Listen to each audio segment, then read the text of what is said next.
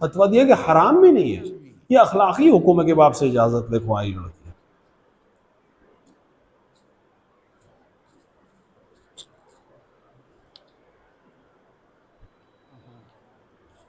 चूँकि रवायात मुख्तलिफ हैं